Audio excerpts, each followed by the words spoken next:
Well, since I'm the local expert at putting cartoon spinners together, I'm going to show you how to do it real quick. You go around the edge with a pencil, laying flat on the table, and on the back plate too.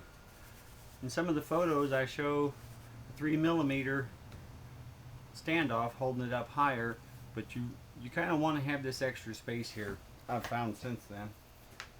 And what I wind up doing is take a pair of snips and cut the flange off, and then turn it up on its edge, and then cut this pencil line. The same thing for the spinner. What you wind up with is a nice flat surface that'll spin true. Now, as far as the back plate goes, after it's trimmed off, you come in here with a razor blade and just make a weak point on that bubble that sticks out of the middle. If you try going into it with a drill bit, it could get off center, and this bubble is dead center. See the way I went around it several times until I cut all the way through. Watch your fingers. As you can see, it's a tight fit. The motor shaft won't go in. So what I do is take a hobby knife and just scrape away the inside until the snug fit is found. See, there's no play. Your next step is take the motor, washer, spinner, another washer, the prop, and then the prop nut. Cinch everything down tight. Of course, yours is going to be trimmed right here, and that's what I've got right here already. Not a real clean job, but you'll see why later, because we're gonna chuck this in a drill and sand it. But right now we want this edge. And before you go any further, you want to sand this edge here. This is going to be the bond area from the spinner to the back plate. This is going to be what makes the Gorilla Glue stick. The reason we use Gorilla Glue is because if you break the prop, there's a good chance that you can save the spinner by simply sliding I was using playing cards to knock them loose, but found out later something like a credit card works better. Something a little more rigid. Sand the inside now, because after we cut the grooves, it's going to be a little harder.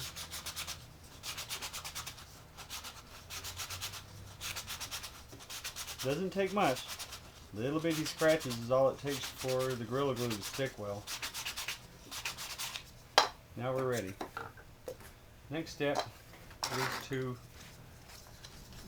there's some molded curves that you'll see in your spinner. Put a pencil line on it. Just let the pencil follow the groove. Piece of cake. That's so that you can see it for the next step. We're going to cut this groove out now.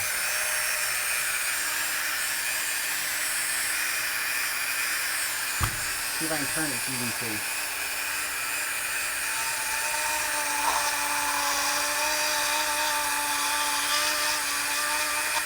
Now if you hold the rotary tool 90 degrees to it, it'll want to chatter and move around. So it's better to go at an angle, just a little bit, and follow the line.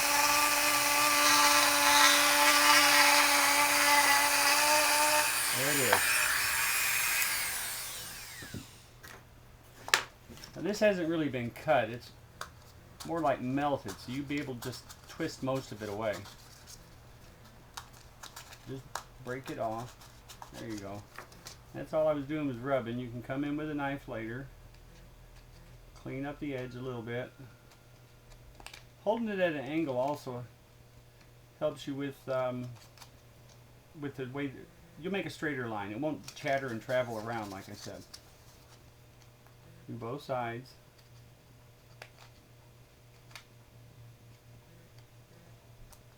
Okay.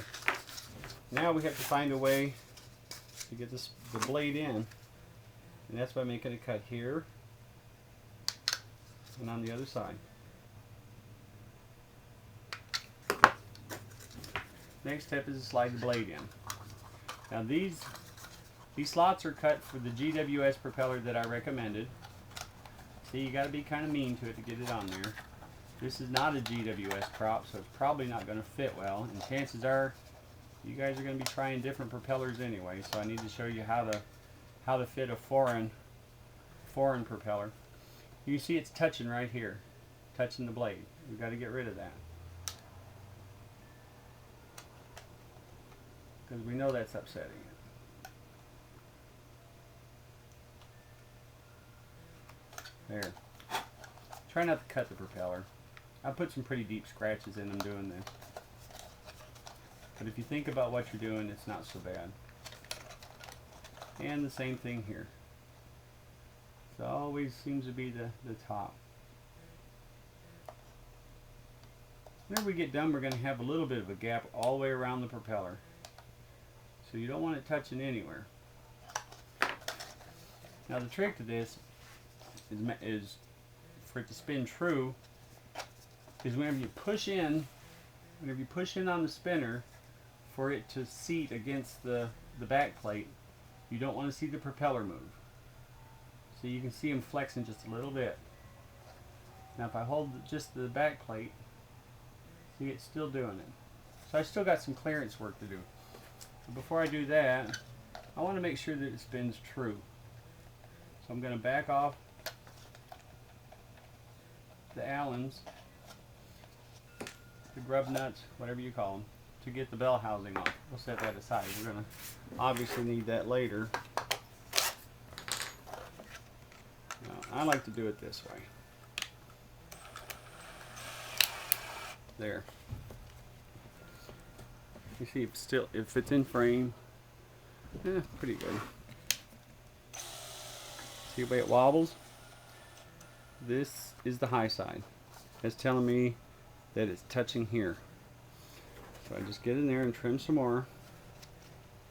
Yep, there it is. There's the high side. I can see it. Right in here.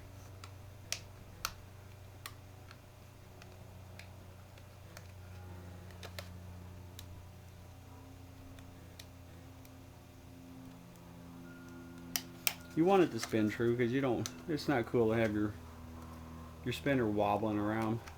Besides, it does affect your horsepower of the plane. Eventually this gap, we're going to want this gap to be closed and stay closed. We'll put a piece of tape there in a moment. There's the high side. I'm going to put this thing in screw. That's drill mode. That's screw mode. It makes it a little easier to turn this where I want it to work. Still got some trimming here.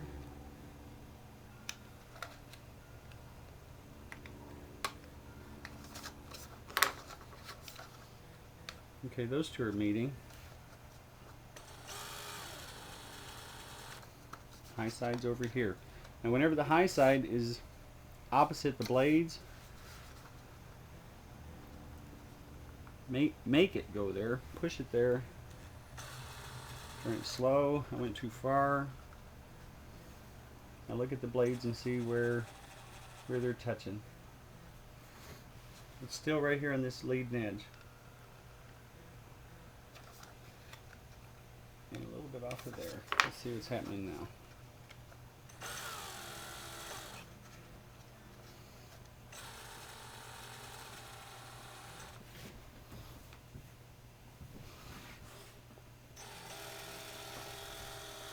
It's hard to keep this in frame without a camera, man.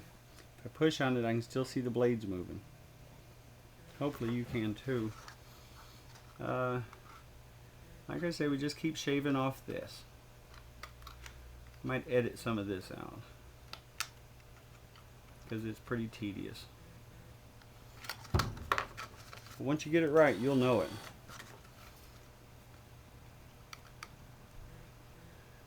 Because it won't wobble at all. There we go. Okay, that's way closer. So now it's time to put some tape on it.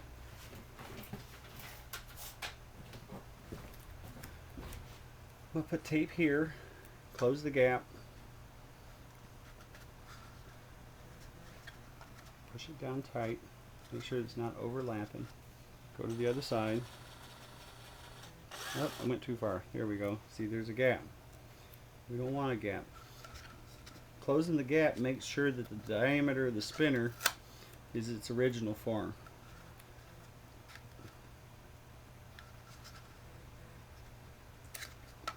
Come on, stay put. There it goes. Okay.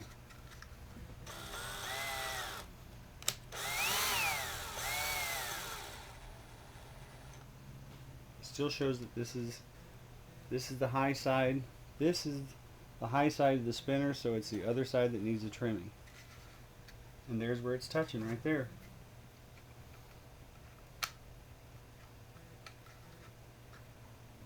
I put 2 spinners in each kit because I know you're going to break propellers, and you might even want to experiment with propellers with your cartoon model. And they're going to be available on the website as well. I'm not going to leave you in the dark there. Okay, that's looking pretty good.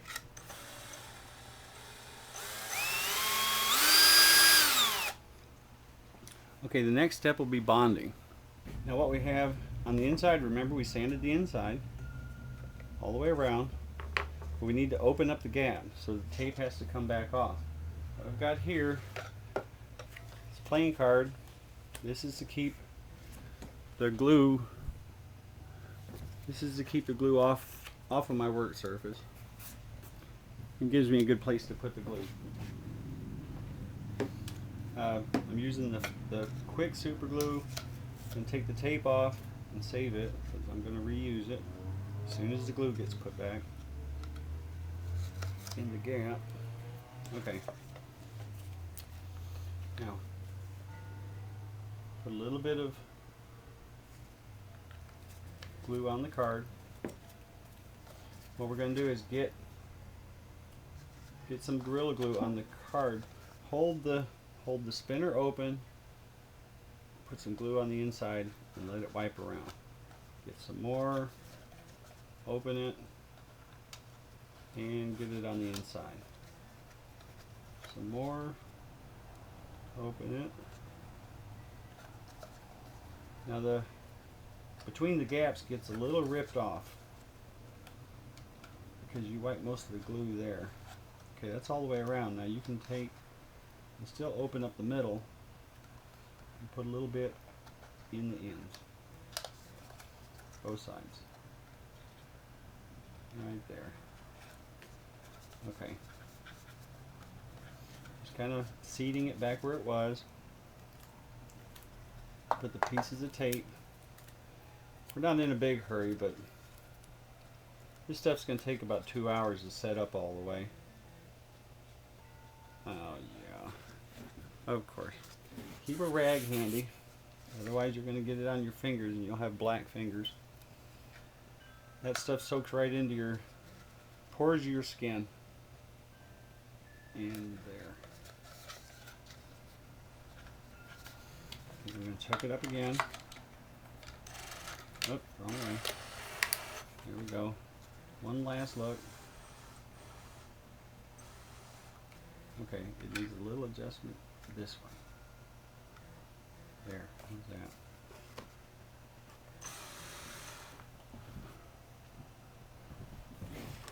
You're going to see, you'll see it wobbling back and forth here.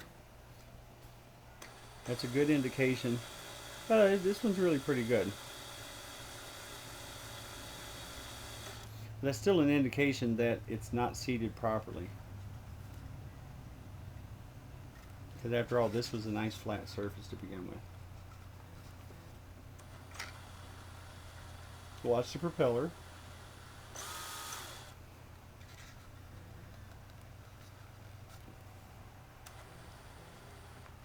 Okay.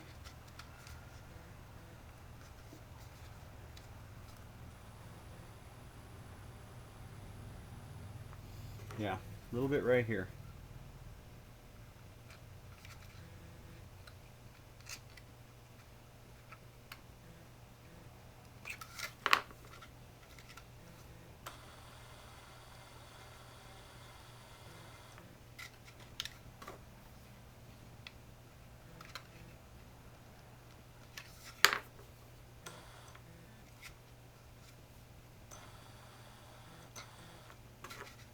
You can see it takes a little patience, but in the end you wind up with a spinner that turns true.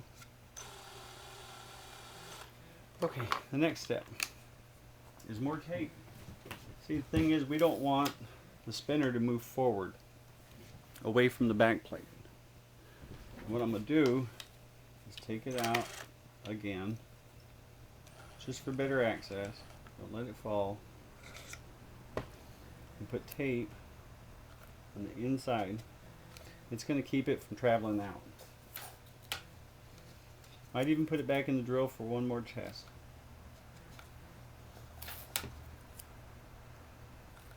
Just a few places is all it takes.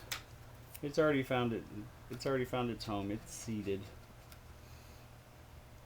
Now what you can do is put the motor back on it to give it a stand. There. Now the reason we're setting it like this is so that whenever the glue does foam, and it probably already has started, is that it doesn't run down into the spinner. You want it to stay in the gap around the back plate. Can take about a 2-hour break. Let this thing set up, and I'll show you how to balance it.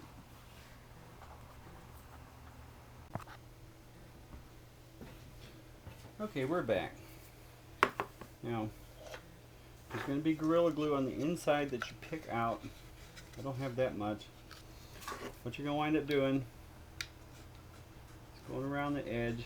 You really don't have to pick the Gorilla Glue off because you're going to be cutting it off whenever you take it down to the back plate.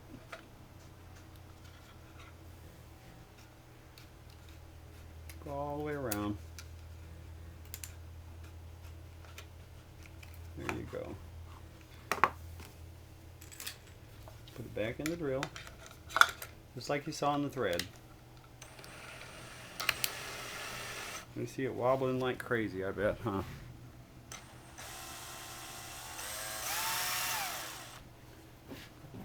So, all I've been doing, normally I use 120 grit, maybe 180. This is 90 grit. It doesn't matter, as long as it takes the plastic off. Just watch your finger around the prop. It's not going fast enough to hurt you, but it can upset the work that you've done. Okay, now it's turning pretty true. Nice and straight. Now, if you go with the finer grit, you're going to wind up melting the plastic, which isn't a bad thing really, because you're actually welding the spinner to the back plate. But the glue holds pretty good. I'm going to give it one more hit.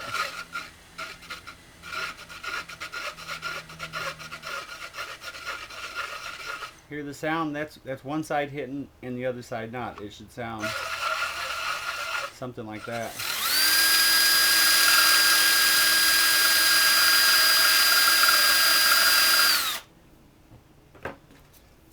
Now just for neatness, this is 180 grit, and I'm just gonna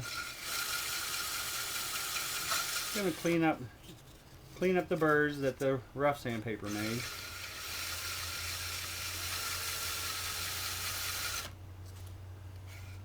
There, take it out. You can pretty much scrape off whatever's left with your fingernail. Now we got a nice true spinner. Okay, now comes the balancing. This is the way it's set up. It's not meant to do such a small propeller and spinner, but you can see that it works. See, right now it's showing that this is the light side. Now, in the instructions, I tell you to use 4-ply of masking tape to do your balancing. I've since started using aluminum tape. You can get it at Home Depot. No particular reason except that it's only 3-ply. Stick it to the inside on the heavy point, and it's just about there. It's 3-ply of aluminum tape And you have to cut it with a bit of a curve to it because it's going to be put on a curved piece. Just keep testing it and saying this is the light side so far. Let's see if it'll go back to it. No, I think we've got a balanced propeller.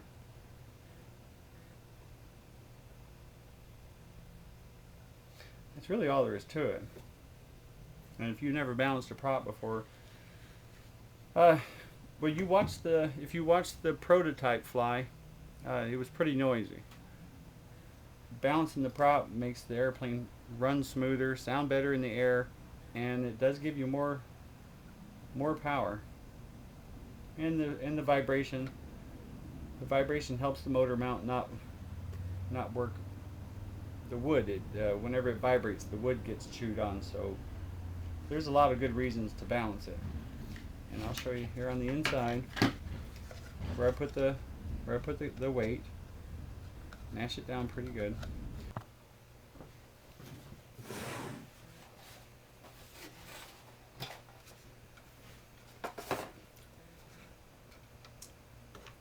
So there's a stop on the inside of this thing. There's a flat spot on the motor shaft. And what you do is, see, there's some play there. Pull it all the way back, hold it, stake it down,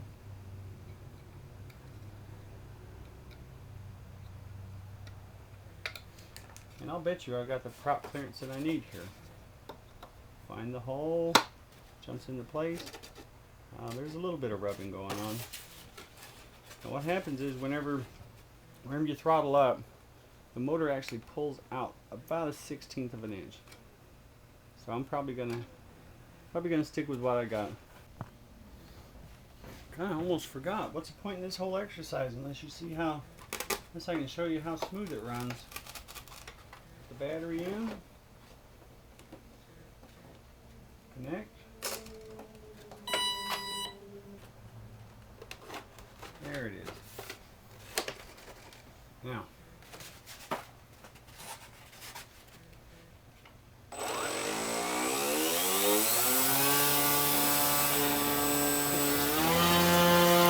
almost hovers, don't it? Look at that. You let go of it. We got a lot of clean horsepower for this little plane. Now, if the wind had just died down, I'm going to have some fun. Till next time.